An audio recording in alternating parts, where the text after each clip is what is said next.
민수기 8장 14절에서 26절까지. 네, 저 한 절, 여러분 한 절 교독하시겠습니다. 네. 너는 이와 같이 이스라엘 자손 중에서 레위인을 구별하라. 그리하면 그들이 내게 속할 것이라. 내가 그들을 정결하게 하여 무죄로 드린 후에 그들이 회막에 들어가서 봉사할 것입니다.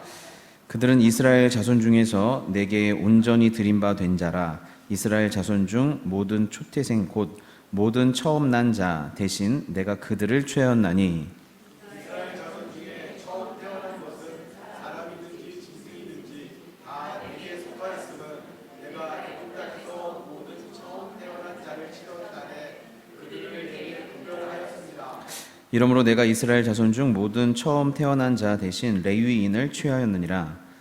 내가 이스라엘 자손 중에서 레위인을 취하여 그들을 아론과 그의 아들들에게 주어 그들로 회막에서 이스라엘 자손을 대신하여 봉사하게 하며 또 이스라엘 자손을 위하여 속죄하게 하였나니 이는 이스라엘 자손이 성소에 가까이 할 때에 그들 중에 재앙이 없게 하려 하였습니다. 모세와 아론과 이스라엘 자손의 온 회중이 여호와께서 레위인에 대하여 모세에게 명령하신 것을 다 따라 레위인에게 행하였으되 곧 이스라엘 자손이 그와 같이 그들에게 행하였더라. 레위인이 그의 죄에서 스스로 깨끗하게 하고 그들의 옷을 빨매 아론이 그들을 여호와 앞에 요제로 드리고 그가 또 그들을 위하여 속죄하여 정결하게 하니 후에 레위인이 회막에 들어가서 아론과 그의 아들들 앞에서 봉사하니라. 여호와께서 레위인의 일에 대하여 모세에게 명령하게 하신 것을 따라 그와 같이 그들에게 행하였더라. 여호와께서 또 모세에게 말씀하여 이르시되 레위인은 이같이 할지니 곧 25세 이상으로는 회막에 들어가서 복무하고 봉사할 것이요. 짓겠습니다. 그의 형제와 함께 회막에서 돕는 직무를 지킬 것이요 일하지 아니할 것이라. 너는 레위인의 직무에 대하여 이같이 할지니라. 아멘. 네. 열심히 읽었는데 무엇을 읽었는지 읽고 나서도 머리에 잘 안 남는 본문이긴 합니다. 민수기에서는 레위인들에 대해서 굉장히 특별하게 취급을 합니다. 저희가 읽어봐서 알겠지만 민수기 3장에 보면 그 이스라엘 전체의 인구조사에서 레위인들이 제외가 되고 레위인들만 특별하게 다른 방식으로 인구조사를 하죠. 그 전에 인구조사는 군대에 동원할 남자, 20세 이상의 남자를 인구조사한 건데 레위인들은 군대에 동원되지 않기 때문에 레위인만의 특별한 인구조사를 하는데 1개월 이상 된 남자를 인구조사를 하고요. 그리고 4장에서는 특별히 30세에서 50세까지 성막에서 일할 수 있는 남자의 숫자를 인구조사를 합니다. 그리고 성막에서의 사역에 대해서도 굉장히 다 자세하게 다루어지고 어떤 일을 해야 될지 지파별로. 그리고 나서 이제 8장에서 레위인들의 봉헌식이 있어요.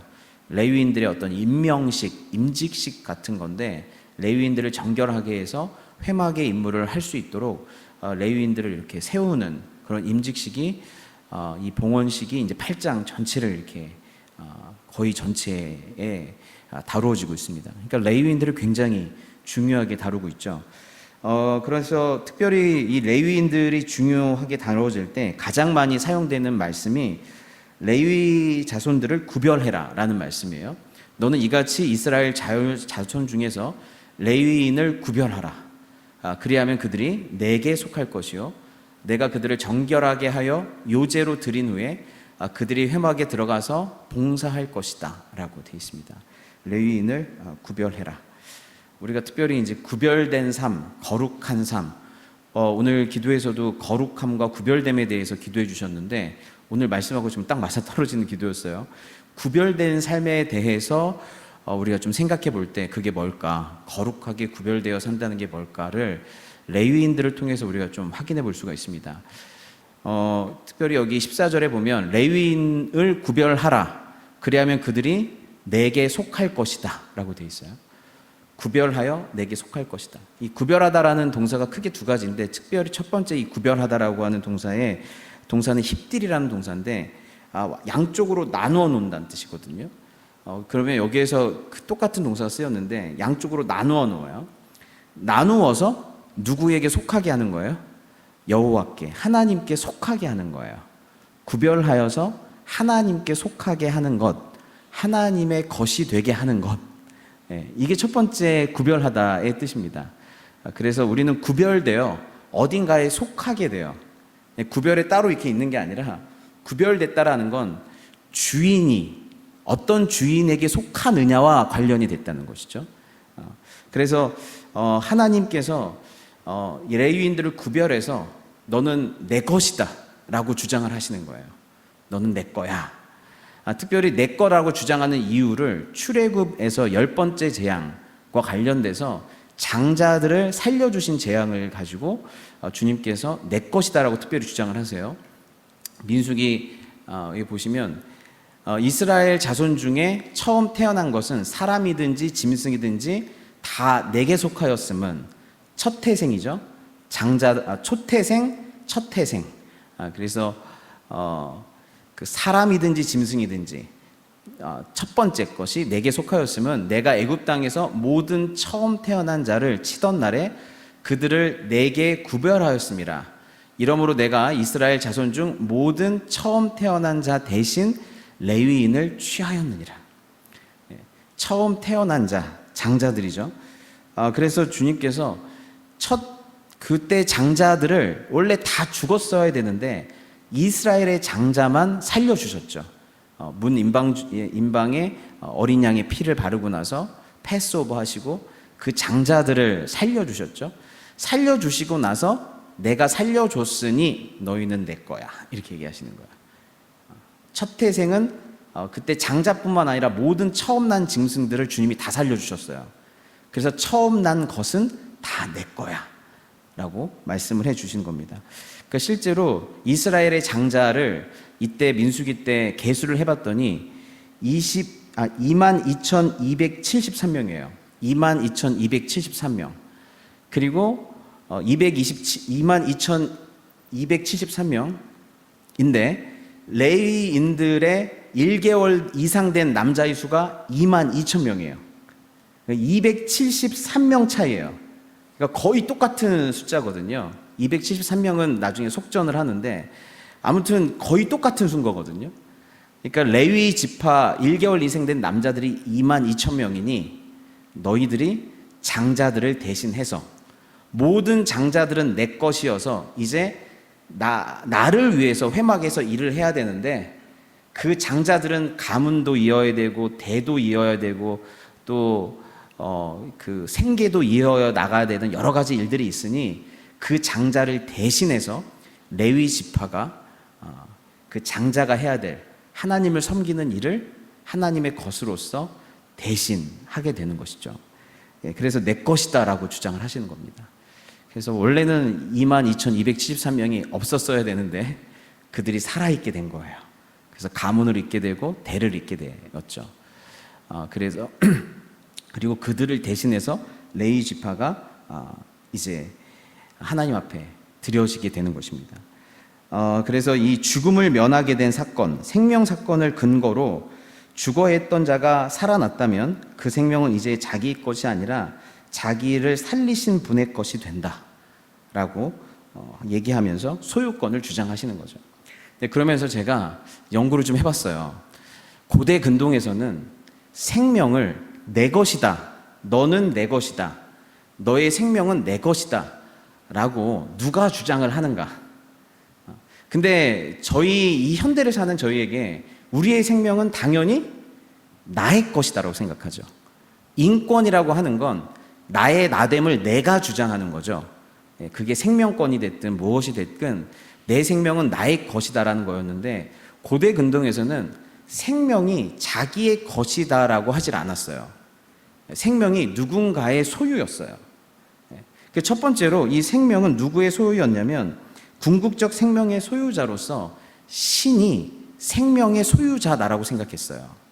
그러니까 어떤 신이 됐든 신이 생명의 궁극적 소유자다라고 생각했고, 두 번째로는 그 신의 대리자로서 그리고 신을 대표해서 그 생명을 관할하고 지키고 보존하는, 관리하는 역할을 왕이 했다고 생각해요. 그래서 왕이 신의 대리자로서 왕에게도 생명이 속해 있다라고 생각했어요.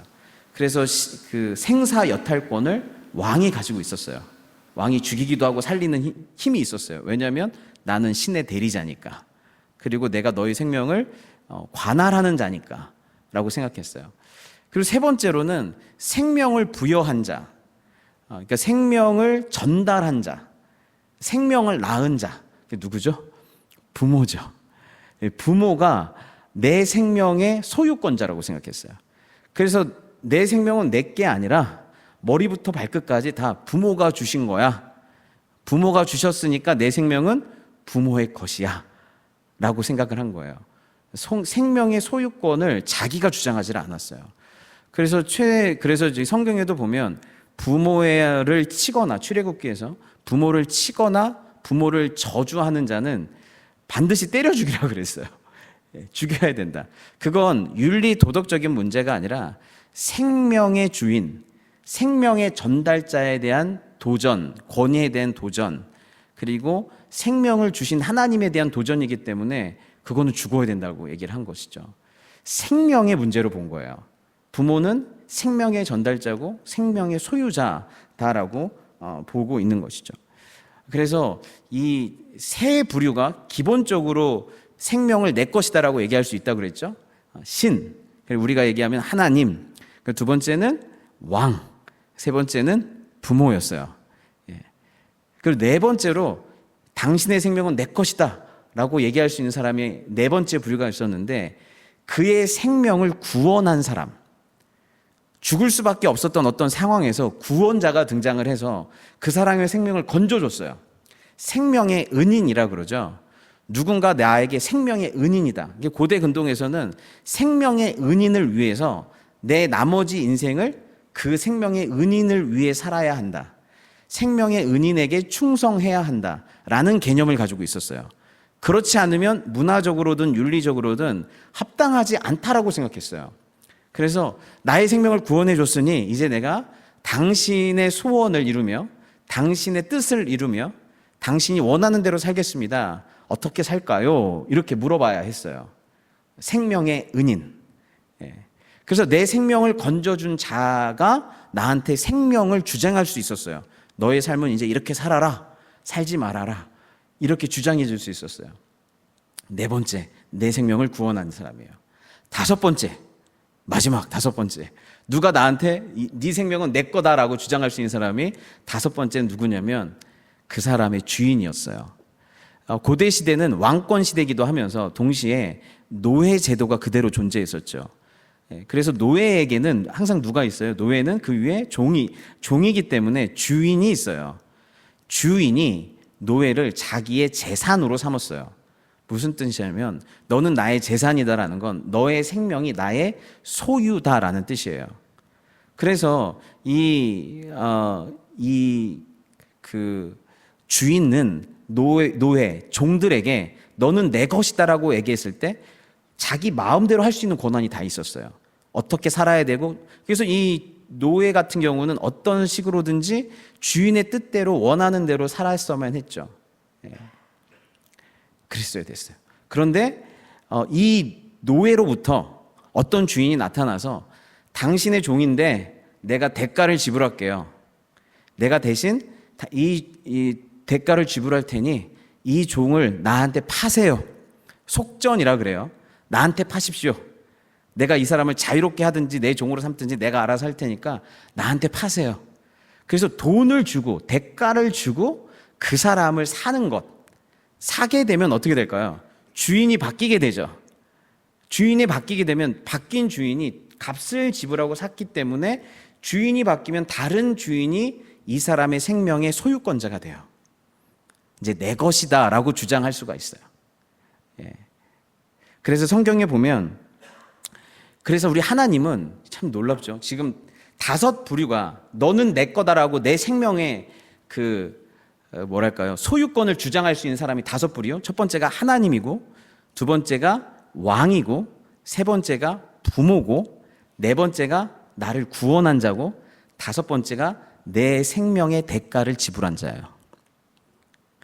그러면 여러분, 이 다섯 가지 중에 하나님은 어떤 부류로, 어떤 부분에서 나한테 너는 내 거야 라고 얘기할까요? 어떤 부분에서 너는 내 것이다 라고 얘기를 할까요? 하나님은 이 그렇죠. 다 맞췄어요. 다 맞췄어요. 다섯 가지 전체로 하나님이 나한테 너는 내 거다라고 소유권을 주장하시는 거예요. 나는 너의 하나님이다. 나는 너의 왕이다. 그러니까 생명의 창시자고 원천으로서의 하나님이고, 생명을 유지하고 관할하고 지켜주는 자로서 왕이고, 나는 너에게 생명을 주는 아버지시고, 그리고 또 뭐예요? 너를 구원하는, 죽을 수밖에 없는 너의 생명을 구원해서 영생을 주는 구원자이시고, 죄 가운데에서 마귀의 종로로 했던 너를 예수의 핏값을 가지고 너를 속전을 산 주인으로서 나는 너의 주인이라는 거예요. 그러니까 하나님이 우리에게 이 다섯 가지로, 성경 전체에서 다섯 가지로 너는 내 것이다를 주장하시는 거예요. 나는 너의 하나님, 너의 아버지, 너의 왕, 너의 구원자, 너의 주인. 이 모든 것은 무슨 뜻이냐면 너는 내 것이다 를 주장하시는 거예요. 이게 너무 놀랍습니다. 여러분, 우리 인생을, 기독교의 시작은 창조주 하나님을 믿는 것에서 시작되고 구원자 하나님을 믿는 것에서 주님을 받아들이면서 내가 주님의 것이다. 그래서 난 주님의 뜻대로 살아야 한다. 이게 굉장히 중요한 전제예요. 그래서 내 인생은 이제 더 이상 내 마음대로 살 수가 없어요. 내 꿈대로 못 살아요. 주인의 인도대로, 주인이 주신 대로, 주인의 허락 안에서, 주인의 보호와 책임 속에 이제 들어가게 돼 있어요. 예. 그래서 그 안에 우리 안에 평안도 있는 거고, 그 안에 우리의 비전도 있는 거고, 그 안에 우리가 순종과 따름을 배워가는 것인데, 굉장히 중요한 거예요. 제일 큰 교만은 뭐냐면 내 인생이 내 거다라고 하는 교만. 이게 인본주의의 가장 심각한 교만이에요. 내 인생이 내 것이다. 내가 내 인생의 주체다라고 생각하는 것이에요. 근데 그렇지가 않아요. 우리 인간은 한 번도 어떤 거에 주체가 돼본 적이 없어요. 주체를 선택할 수는 있어요. 그래서 고린도전서 말씀에 보면 너희 몸은 너희가 하나님께로부터 받은 바, 우리 몸이 누구한테 받았대요? 하나님께 받았대요. 근데 몸 안에는 뭐가 있어요? 몸은 그릇이잖아요. 영혼이 담겨 있잖아요. 몸이 하나님 거면 내 안에 담겨 있는 영혼은 다 그것까지 다 주님께 받은 거예요. 그분이 우리 하나님이고 우리 왕이고 우리 부모신 거예요. 아버지신 거예요. 주님께 받은 거예요. 근데 너희 가운데 성령의 전인 것 줄을 알지 못하느냐. 그런데 우리 안에 성령이 거하게 됐어요. 너희는 너희 자신의 것이 아니니라. 네 것이 아니다. 값으로 산 것이 되었대요. 그게 무슨 뜻이냐면 원래 우리가 주님의 것이었는데 한번 팔렸다는 거예요. 주인이 바뀌었다는 거예요. 원래 주님의 것이었는데 내 주인이 하나님이었는데 아담이 누구의 말을 들었어요? 뱀의 말을 들었죠. 뱀의 말을 듣고 주인을 바꿔버렸어요. 너희 몸을 누구든지 누구의 말을 듣느냐가 그게 너의 주인이다라는 거예요. 원래는 하나님 말을 듣고 선악과 안 먹었는데 마귀 말을 듣고 선악과를 먹었어요. 그럼 그 순간 누가 주인이 됐어요? 마귀가 주인이 된 거예요. 주인이 바뀌어버린 거예요. 그래서 어떻게 해요? 내가 죄의 종노릇, 마귀의 종노릇, 사망의 종노릇, 두려움의 종노릇 하면서 살게 된 거예요. 하나님의 종으로, 하나님의 자녀로 산 게 아니라. 그래서 어떻게 해요? 나를 다시 주인이 되어주시기 위해서 어떻게 해요? 값을 주고 사시는 거예요. 다섯 번째, 값을 주고 사시는 거예요. 그래서 어떻게 해요? 이제 너희 몸과 몸 안에 있는 모든 영혼을 내 것으로 삼았다는 거예요. 이제 너희는 누구를 위해 살아야겠니? 이제 하나님의 영광을 위해 살아야 되지 않겠니? 그 전까지는 마귀의 영광을 드높였다면 이제는 너희가 주인이 바뀌었기 때문에 하나님의 영광을 위해 살아라. 내가 대가를 지불했다. 너희가 알거니와 너희 조상이 물려준 헛된 행실에서 대속함을 받은 것은 은이나 금과 같이 없어질 것으로 된 것이 아니요 오직 흠없고 점없는 어린 양 같은 그리스도의 보배로운 피로 대속함, 속전을 지불하셨다는 거예요. 예수님의 피로 대가를 지불하셔서 우리를 주님의 것을 삼으신 거예요.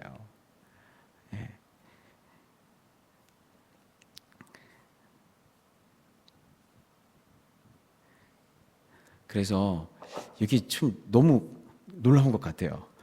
근데 제가 여기에서 한 가지, 그러면 언제 주인이 바뀌었지? 라는 생각을 하게 돼요. 로마서 말씀을 한번 찾아볼게요. 여기는 없는데 로마서 6장 16절에서 18절 말씀 한번 찾아볼게요. 로마서 6장 16절에서 18절. 6장 16절에서 18절인데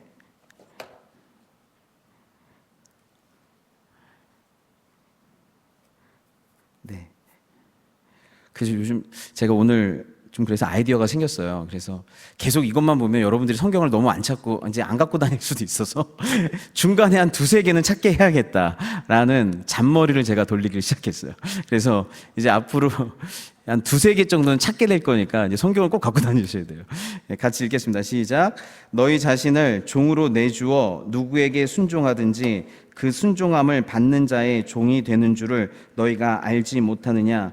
혹은 죄의 종으로 사망에 이르고 혹은 순종의 종으로 의에 이르느니라.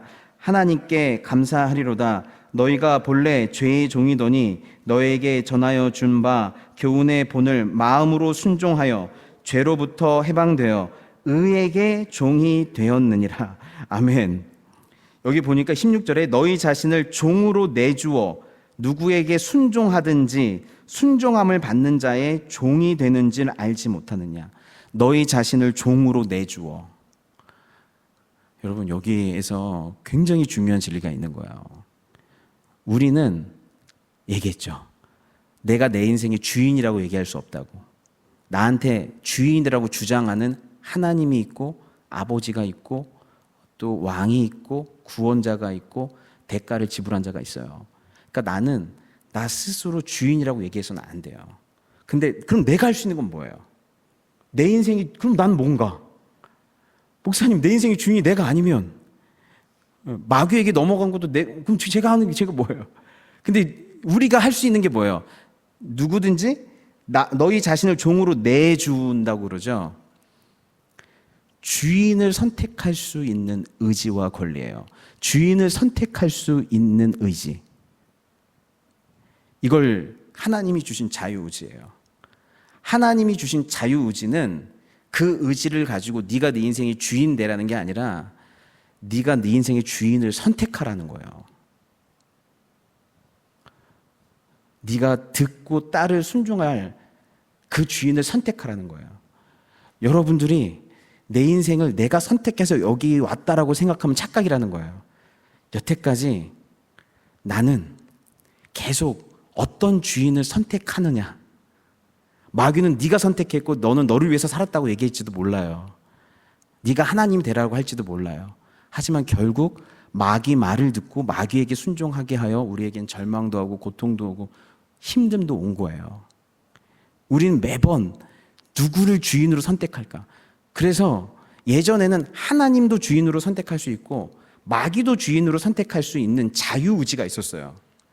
그런데 선악과를 먹고 나서 내 안에 죄 가운데 있고 나서 이젠 더 이상 하나님이 보이지 않고 무엇을 하든 마귀가 원하는 선택만 하게 됐어요. 그걸 노예의지라 그래요. 뭘 하든 마귀가 원하는 선택만 하기 시작한 거예요. 마귀의 종노릇을 하기 시작한 거예요. 자기를 위해서만 살기 시작한 거예요. 그러다가 예수 그리스도의 보혈로 우리를 씻기시고 하나님 백성 만드셔서 우리에게 새 마음을 주셔서 다시 우리에게 새로운 자유의지를 주셨어요. 이제 나의 주인 대신 나를 구원하시고 속하신 예수 그리스도께서 원하시는 걸 선택할 수 있는 의지와 힘과 마음을 주신 줄 믿습니다. 그게 새 본성이라 그래요. 새 본성을 주셨어요. 하나님이 원하시는 걸 하고 싶은 마음, 새로운 디자이어, 새로운 willing, 예배하고 싶은 디자이어, 순종하고 싶은 디자이어, 하나님을 신뢰하고 싶은 디자이어. 옛날에는 없었어요. 통제하고 싶고 내 뜻대로 하고 싶고 내가 모든 삶을 내가 정의 내리고 싶고 이런 의지밖에 없었어요. 그런데 새로운 의지가 생겼어요. 새로운 디자이어가 생겼어요. 욕구가 생겼어요.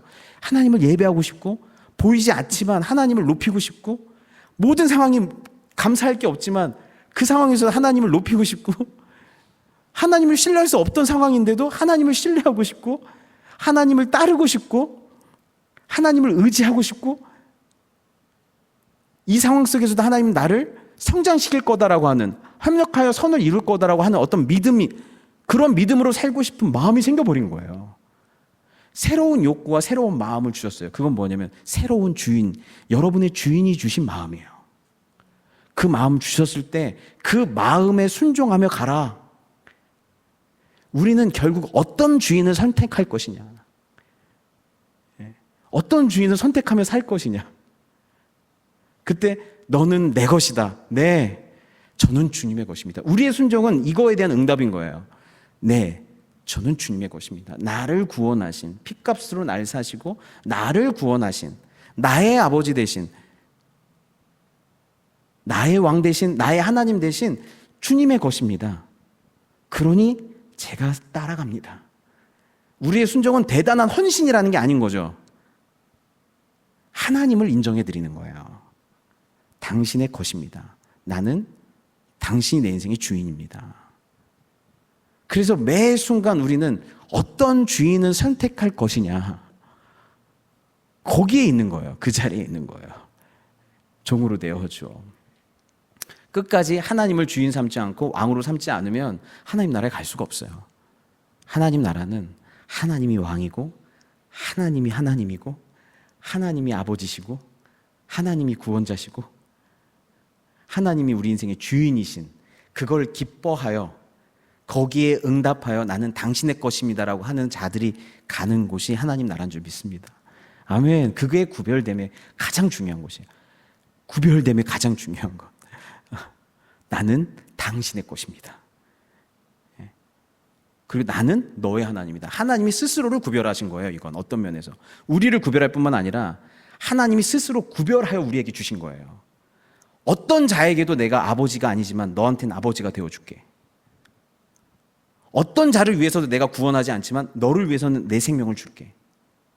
어떤 자를 위해서도 내가 대가를 지불하지 않지만 너를 위해서는 대가를 지불해 줄게. 그러니까 우리를 구별하셨다는 건 하나님이 특별히 자기 자신을 구별하여 우리에게 주신 거예요. 하나님의 구별되심. 너무 놀랍지 않습니까? 이게 진짜 이게 너무 은혜로다요, 정말. 하나님의 구별되심. 우리를 구별하시기 위해서 하나님이 우리에게 구별된 하나님으로 나타나시는 거예요.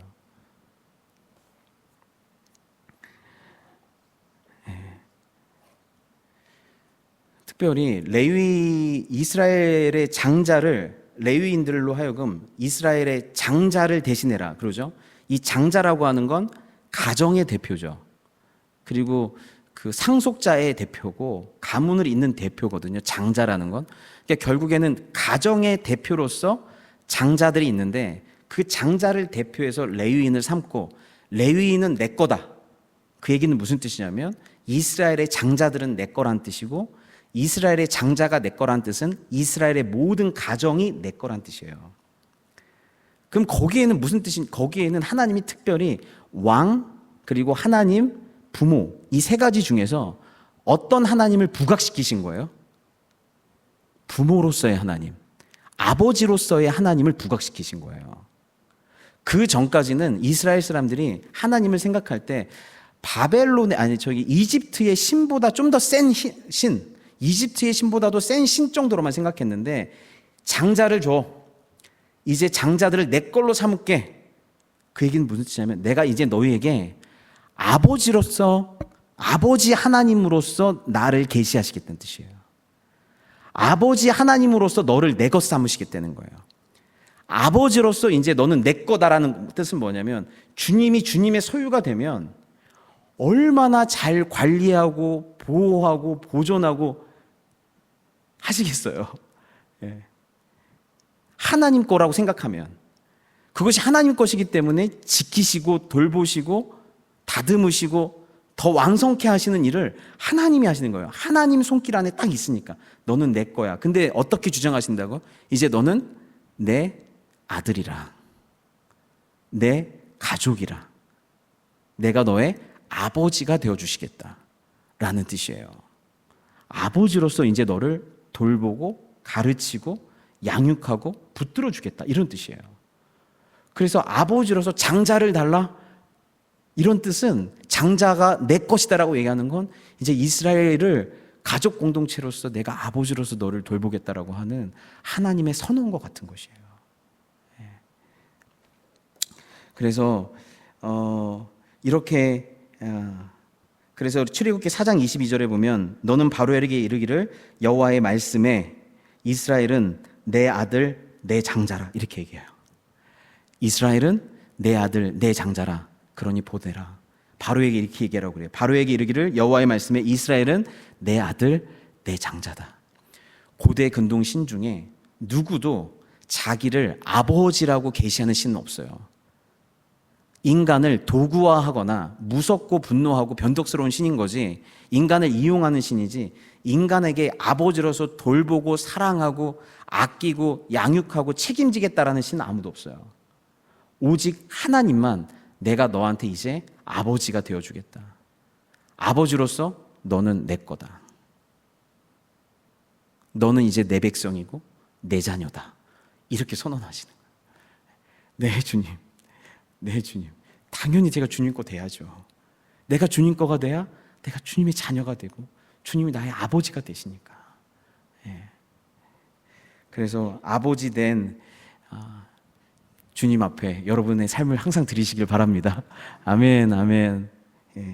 조금 더 가면 두 번째로는 내 거다라고 주장을 하시고, 내가 그들을 정결하게 하여 드린 후에 그들이 회막에 들어가서 봉사할 거다라고 그래요. 구별됐다는 건 두 번째는 정결하게 되는 것이에요. 그래서 이들을 어떻게 정결하게 하냐면 민수기 8장 7절에 보면 너는 이같이 하여 그들을 정결하게 하되 곧 속죄의 물을 그들에게 뿌리고 그들에게 그들의 전신을 삭도로 밀게 하고 그 의복을 빨게 하여 몸을 정결하게 해라, 이렇게 돼 있어요. 이렇게 하고 나서 안수받고 속죄제물 드리고 이렇게 봉헌을 하는 거예요. 세 가지 단계가 있죠. 속죄의 물을 뿌리고 그 다음에 전신을 삭도로 밀어요. 그러니까 머리털부터 다 미는 거예요. 다 밀고 의복을 빨게 하는 거예요. 어떻게 이렇게 했을까?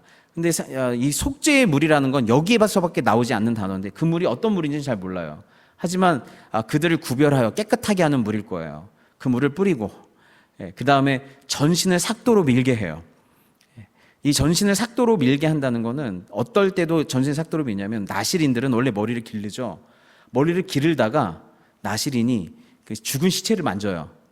그럼 어떻게 되냐면 부정하게 됐죠. 그러면 이 나실인들의 머리를 밀어요. 그리고 다시 예를 들면 나실인이 저 한 3년 서약할게요 하는데 2년 6개월째 아니면 2년 10개월째 죽은 시체를 잘못 만졌어요. 그러면 2개월만 더 하면 끝나는 건데 나실인 서약이, 죽은 시체를 만진 그 순간 어떻게 되냐면 다시 머리를 다시 여기까지 길렀는데 머리를 다시 밀고 다시 처음 1년부터 다시 시작해야 돼요. 다시 시작해야 돼요. 그러니까 여기 머리를 삭도로 민다라고 하는 건 뭔가 새롭게 다시 시작한다는 의미를 가지고 있어요. 그리고 의복을 빨아요. 의복을 빠는데 이 의복을 빠는 것도 굉장히 이런 유추병 환자들이나 아니면 나병 환자들 같은 경우도 새롭게 될 때, 몸이 회복될 때 다시 의복을 빨게 하는데, 속죄의 물, 그 전신 어떻게 물로 정결하게 하고 전신을 삭도로 밀고 의복을 빨게 하는 이것은 나병 환자의 정결 규정하고도 똑같은 규정이에요. 나병 환자도 똑같이 이렇게 시작을 해요. 그래서 뭔가 부정하게 돼요. 다시 정결하게 되고 새롭게 뭔가를 시작할 때 이렇게 전신을 삭도로 밀고 의복을 빨게 하는 일들이 있죠. 여기서 보시면 저는 이게 가만히 보는데 이게 조금 어린아이랑 좀 비슷하다라는 생각을 했어요. 그 어린아이가 새롭게 뭔가를 시작하는, 어린아이는 응애하고 태어나서 뭔가 새롭게 시작하죠. 근데 그 어린아이는 삭도를 다 머리에 민 것처럼 털이 하나도 없고 그냥 뽀송뽀송하죠. 답인 것처럼 뽀송뽀송하고 몸이 깨끗하고 아리를 항상 씻어주니까 그리고 나서 의복은 항상 빨아가지고 아이를 정결하게 항상 좋은 감염되지 않도록 옷을 입히죠. 그리고 레위인들이 이렇게 정결의식을 하는 거예요. 마치 아이처럼, 신생아처럼. 그리고 어떤 걸 의미할까요? 레위인들은 이제 새롭게 태어난 존재들이다. 하나님께 속해서 새로운 정체성으로 새롭게 태어난 존재들이다. 이 정결 규정 자체가 새롭게 태어났으니 이제 새로운 삶을 살아라. 새로운 존재로서 살아라. 라는 의미를 갖고 있어요. 그래서 누구든지 그리스도 안에 있으면 새로운 피조물이라. 이전 것은 지나갔으니 보라 새 것이 되었도다. 여러분 예수님 안에 있으면 여러분 새 것인 줄 믿습니다.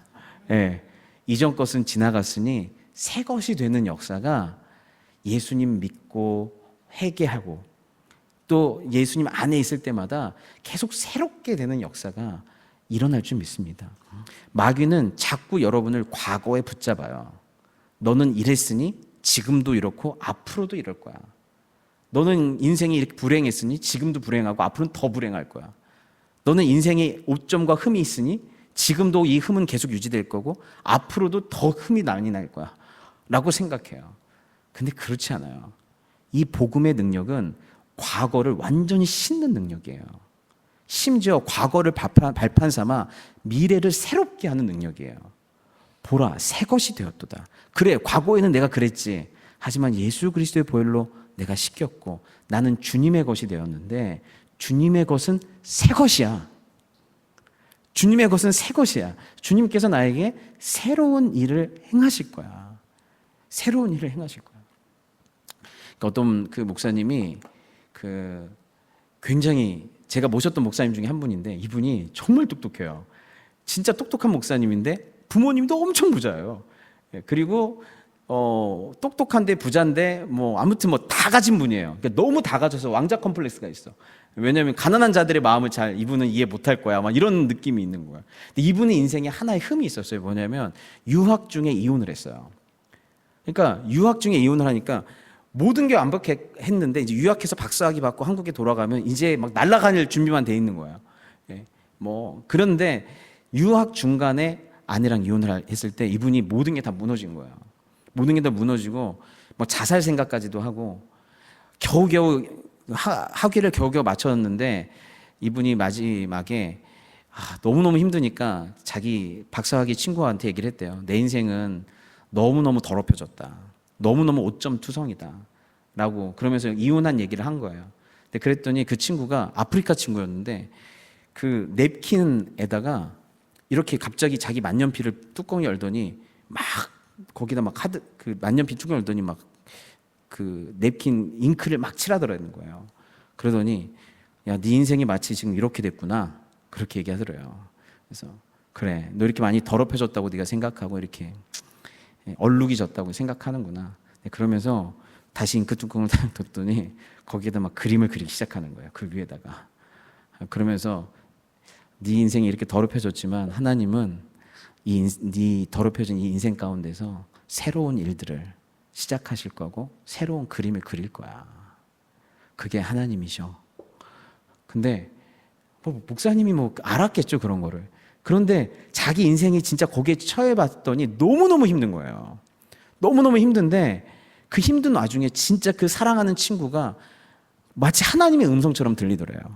하나님이 완벽해서 나를 쓰시는 게 아니라 내 약함 가운데 나의 흠과 어려움 가운데서 이 과거 속에서도 나를 새롭게 사용하실 수 있겠다라는 믿음이 생겼더라는 거예요. 여러분 우리가 다 그렇죠. 완벽해서 예수님 믿는 사람 없고 다 허물과 죄로 얼룩진, 오늘 우리 찬양한 것처럼 허물과 죄로 얼룩진 우리가 하나님의 은혜로 어떻게 되는 거예요? 예수의 보혈로 다시 정결케 되고 다시 새롭게 되어서 어떻게 해요? 이전 것은 지나갔으니 그리스도 안에 있으면 이전 것은 지나갔으니 보라 새 것이 되었도다. 보라 내가 새 일을 행하리니 광야에 사막에 길을 내고 샘이 터질 것이다. 네 광야 같은 인생에, 사막 같은 인생에서 길을 내고 샘을 터뜨릴 것이다.